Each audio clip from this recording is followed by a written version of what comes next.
It is a gorgeous morning this morning. I am just stunned by how beautiful it is. First morning in a while that I've had to actually wear a shawl to come out and gather my breakfast. Every morning for breakfast, I just come out to the gardens and forage.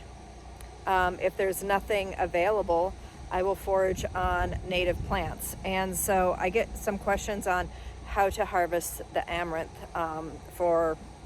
I just kind of like put it in my morning scrambled eggs. So take a watch. So this is really quite simple. I just go with the younger leaves. The older the leaves, the more bitter. So I don't go any lower than basically the top area.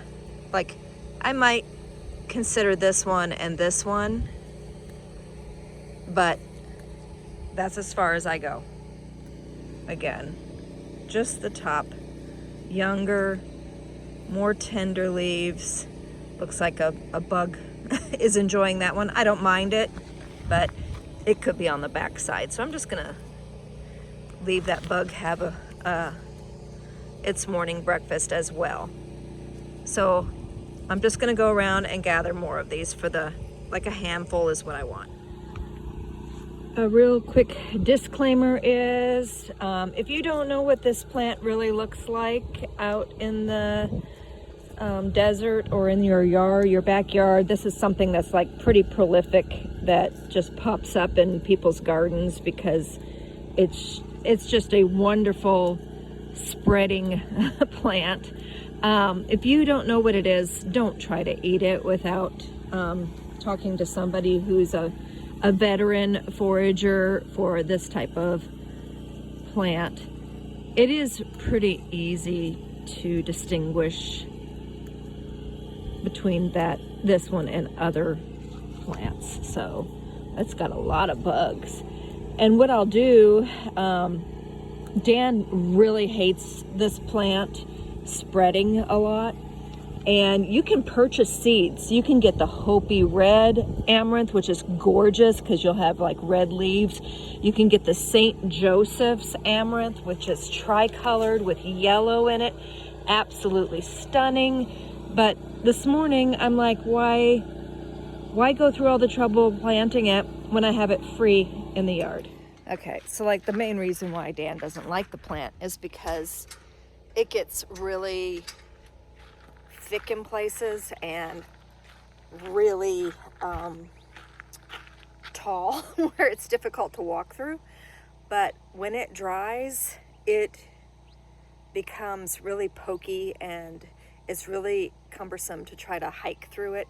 And he does a lot of hiking, and so it's just not one of his favorites. And he loves purslane, another native plant that we forage. That's his favorite. He's got a very mild palate, and so this is just a little bit stronger flavored, not real bitter. Like I said, if you pick them young. We're just going to add some garlic chives to this dish as well.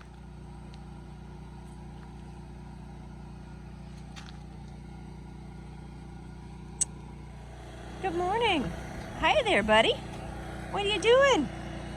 Where's your girlfriend? Where's your girlfriend? There she is. Morning. How you gonna talk to us this morning?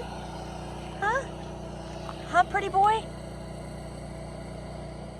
I really don't have much in the garden, but this is a broccoli plant that is basically almost a year old, and I had allowed it to continue to seed and flower for the bees, and I actually will also forage some of the leaves off of this.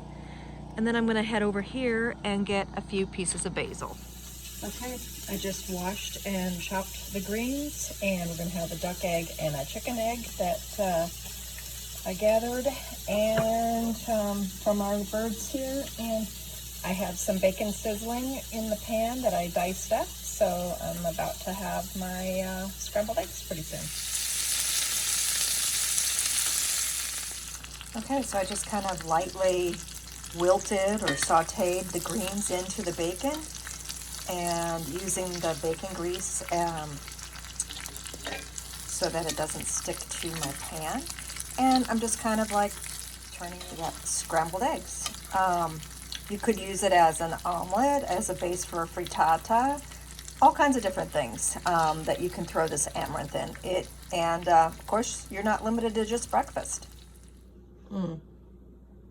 Look at all that yummy, good, healthy stuff for you. I call it my foraged scrambled eggs.